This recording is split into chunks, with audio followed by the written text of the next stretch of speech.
Le kiosque d'Europe 1, Thomas Soto. Le kiosque de 7h15 avec, comme chaque matin, autour de la table avec vous, Alex Taylor, pour parler d'Europe. Good morning, Alex. Bon dia, tudo bem?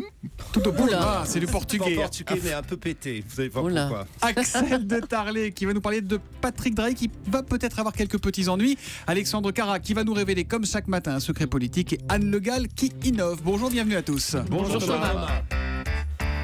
Axel de Tarlet, les marchés financiers sanctionnent donc Patrick Drahi. L'action de son groupe a chuté de 10% en 2 jours. C'est peut-être un tournant. La bourse s'inquiète du montant colossal de la dette de Drahi. Voilà, Patrick Drahi qui a contracté, je vous le rappelle, 45 milliards d'euros de dette pour racheter dans l'ordre SFR, Portugal Télécom, 2 grands géants câblo-opérateurs américains. Il a aussi racheté l'Express, la Libération. Il est entré au capital de BFM Télé. Alors tout ça par endettement.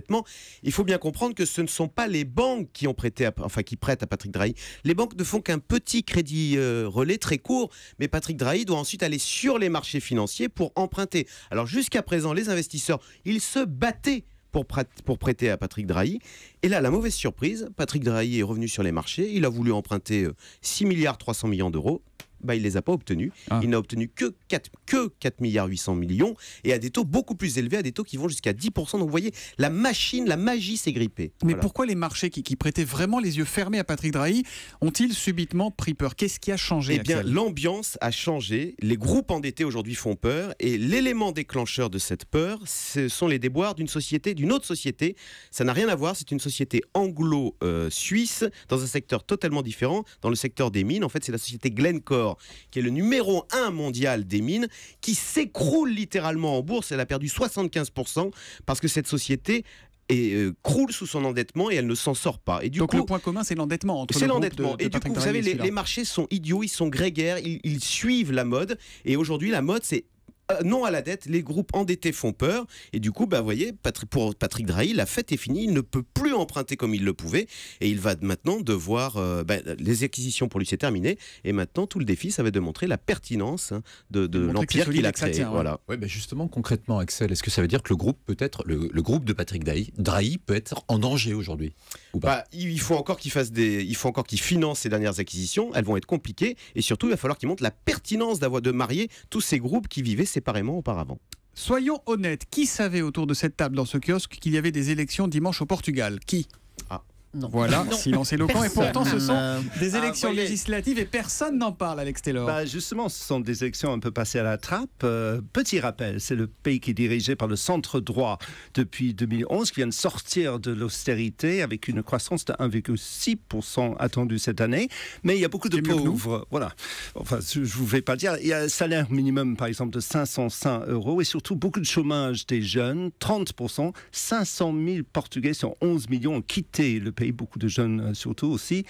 Le centre droit a une légère avance dans les sondages, mais 20% sont publics ce matin. Les Portugais sont toujours indécis. Et pourquoi la presse européenne ne s'y intéresse pas du tout?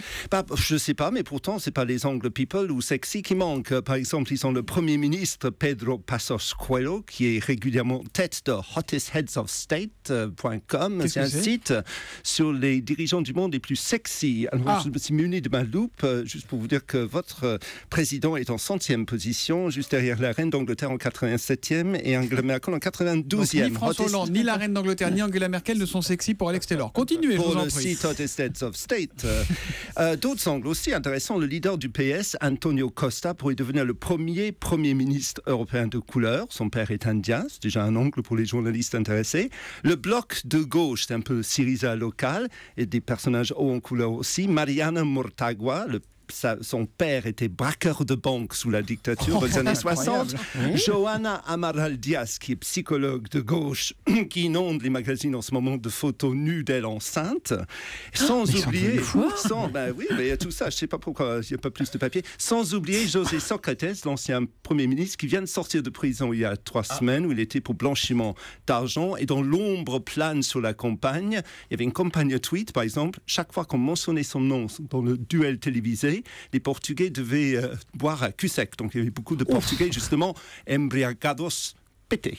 Embriagado, ça veut donc dire ivre-mort. Alexandre Carra, on parle politique, on redevient sobre.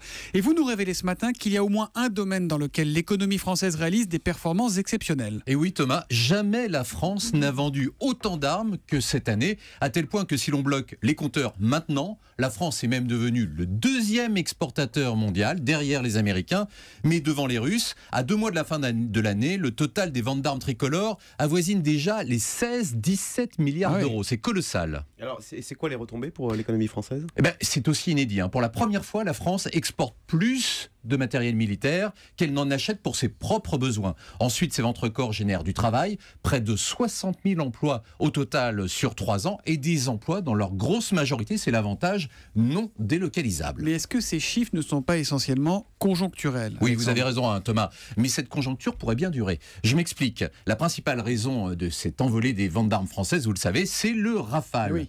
Et Dassault devra engranger dans les mois qui viennent un nouveau méga contrat. Les Émirats Arabes Unis sont en négociation pour l'achat de 60 appareils. Je ne sais pas si vous savez, mais 60 appareils, ça représente près de 12 milliards d'euros. Et je ne vous parle pas d'un contrat malaisien qui devrait suivre également. Bref, l'année 2016 s'annonce déjà, elle aussi, comme une nouvelle année record. C'est peut-être pour ça que François Hollande tient tellement à son ministre de la Défense, Jean-Yves Le Drian, qui est un très bon on en a VRP. parlé il y a quelques jours. Il garderait sa casquette même s'il est élu. Parce que c'est le meilleur VRP Bretagne. des ventes d'armes françaises. Voilà, 17 milliards d'exportations. Donc les armes ont dépassé le vin et le champagne, qui font 10 milliards à l'export. Oui. C'est presque le double désormais. Et c'est 2 fois le parfum et la cosmétique. Voilà. Allez, à présent, on va innover, on va voyager grâce à Anne Le Gall, l'innovation. Anne, vous nous présentez un nouveau type d'aéroport qui est en projet en Afrique. Oui, il faut imaginer des hangars tout simples avec à l'intérieur des petits appareils volants de moins de 6 mètres de large. Pas de passagers, pas de pilote. Et en fait, il s'agit d'un aéroport pour drones. Ces aéroports pour drones devraient se multiplier en Afrique dans les 5 ans qui viennent, avec notamment un projet très concret au Rwanda. Le cabinet d'architecture Foster & Partners, qui est très connu, qui a bâti des tas d'aéroports dans le monde et notamment le plus grand à Pékin. Eh bien, ce cabinet d'architecture associé à l'école polytechnique de Lausanne veulent lancer dès l'année prochaine ce concept d'aéroport et de voie aérienne spéciale drone. Donc avec l'idée de rompre l'isolement de certains villages, parce que vous savez qu'en Afrique, il y a seulement 1/3 des habitants qui vivent à moins de 2 km d'une route praticable en toute saison. Tous les autres sont donc à plus de 2 km d'une route praticable. Exactement, donc isolés, oui. Alors qu'est-ce qu'ils vont transporter ces drones ? Alors dans un premier temps, les couloirs serviront à faire de l'humanitaire, donc à transporter des médicaments, du matériel d'urgence, avec des petits drones. Et puis à partir de 2025, donc les médicaments c'est dès l'année prochaine, à partir de 2025, les couloirs humanitaires se transformeront en couloirs commerciaux, avec cette fois des drones un peu plus gros qui pourront transporter jusqu'à 100 kg de marchandises sur 100 km. Et donc là, ce sera à partir de 2025. Et l'espoir, c'est qu'avec ces drones, eh bien, il se passe un petit peu la même chose qu'avec les téléphones portables, c'est-à-dire qu'on puisse pallier le manque d'infrastructures au sol. Vous savez qu'avec les mobiles, eh bien, sans qu'on construise quoi que ce soit en termes de lignes téléphoniques et d'infrastructures, eh bien, on a quand même réussi à révolutionner les pratiques, et notamment les pratiques économiques en matière bancaire. Je vais marcher sur vos plates-bandes, Anne. Je parlais justement avec des gens de chez Dassault, et le prochain avion de combat, lui aussi, sera un drone, et un drone furtif. Donc vous voyez que le drone, c'est l'avenir de l'aéronautique. Oui. Mais quelqu'un va contrôler tout cet espace aérien rempli tout d'un coup de drones qui partent dans tous les sens. C'est toute la question. Il faudra évidemment une régulation au niveau national. Et puis voilà. Un crash de drone, c'est moins grave. Ça dépend si vous êtes en dessous. Oui, c'est sûr. Vous n'avez vraiment pas de chance, mon pauvre Alex Taylor. Bon, on se résume. Ce matin, Axel de Tarlé nous dit que le groupe Altis est fragilisé parce qu'il n'arrive plus à acheter sur les marchés. Alex Taylor nous raconte l'excentrique campagne électorale au Portugal. Alexandre Carra nous révèle qu'aujourd'hui on vend plus d'armes qu'on en achète et c'est une première en France. Et Anne Le Gall nous parle des aéroports de demain. Tout ça c'est dans le kiosque et on se retrouve demain matin. À demain.